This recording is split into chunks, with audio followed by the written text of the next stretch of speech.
kita akan belajar tentang bagaimana, yang pertama kita akan belajar tentang bagaimana menginput data. Ya, menginput data adalah hal yang mudah, namun membutuhkan konseptualisasi sebelumnya yang cukup penting. Sebelum saya berbicara tentang jenis data apa saja yang kemudian bisa Anda masukkan, maka saya akan mengajak Anda untuk bagaimana mengelompokkan atau mengklaster data. Yang pertama ya, ini lihat di sebelah kiri ada data, kemudian ada files ya. Nah, apa isi files itu? Itu sebenarnya tergantung dari konsep yang sedang ingin kita desain. Sebagai contoh begini, dalam konteks ini, dalam riset saya, kebetulan saya melakukan riset jejak digital di internet, maka kemudian files ini saya isi tentang sumber-sumber data. Karena kita melakukannya secara berkelompok, jadi saya meminta tim untuk kemudian mengisi sumber-sumber yang ada di internet. Nah, sumber-sumber yang ada di internet ini kebetulan adalah website-website yang terdaftar di Dewan Pers sehingga legitimasi beritanya valid ya. Kemudian saya masukkan beberapa sebagai contoh ini di sini ya. Kemudian sedangkan file classification itu diisi tentang klasifikasi apa yang ingin kita buat ya. Misalnya jenis datanya ya. Kalau ini sumbernya, yang ini bisa jenis datanya, misalnya dari blog, jurnal atau undang-undang, berita, kemudian referensi dan sosial media. Nah, itu adalah contoh ya.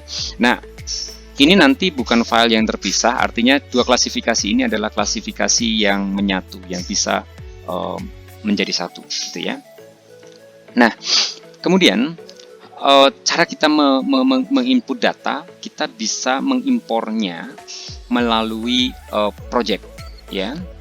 Project sebelumnya ya, kita bisa project sebelumnya yang ini Anda lanjutkan atau Anda membuka dari project baru juga bisa. Nah, ini adalah langkah awal dalam membuat klasifikasi data ya. Jadi bagaimana membuat filesnya sederhana, klik kanan kemudian new folder. New folder Anda masukkan misalnya ini yang belum ada misalnya ub.ac.id ya, kemudian Anda berikan keterangan ya. Di sini adalah keterangannya. Ya, supaya apa keterangannya? Supaya kelompok Anda yang lain juga memahaminya. Ya, maka kemudian akan muncul di sini.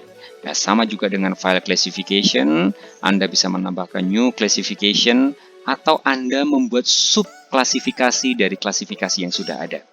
Nah, ini cukup menarik ya. Jadi misalnya ini Anda sosial media, Anda buat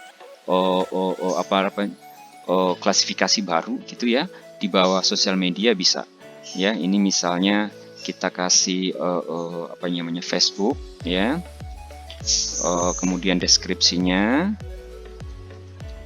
ya, kemudian jenisnya nanti apakah teks, apakah bla bla bla dan semacamnya, Anda sesuaikan ya, sebuah teks saja kemudian oke. Nah, maka akan muncul sub klasifikasi baru.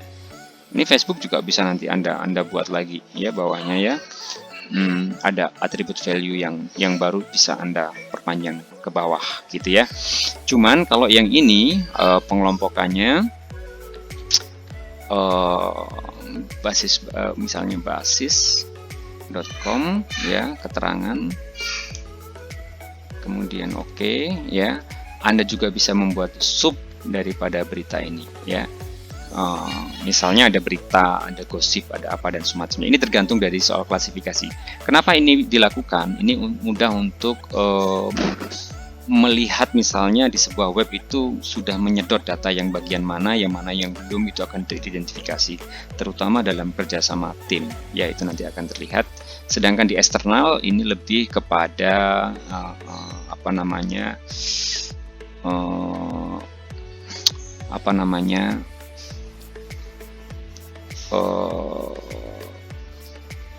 link-link kita ke berita gitu tanpa kita download.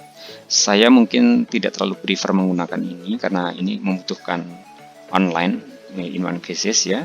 Tapi kalau Anda mau mencoba juga bisa, misalnya adalah Omnibus Law ya.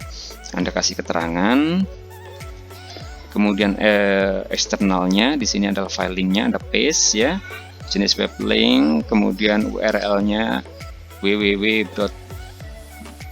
bla bla bla bla bla bla bla bla.com. Misalnya nanti ada paste beritanya, bla bla bla ini bisa Anda diisi, atribut juga bisa ya, atau Anda langsung masukkan dalam jenis klasifikasi ini juga bisa ya, langsung Anda buat. Nah, di sini akan muncul data. Tapi ini nanti sifatnya link ya, sifatnya link yang mengarah ke website tertentu.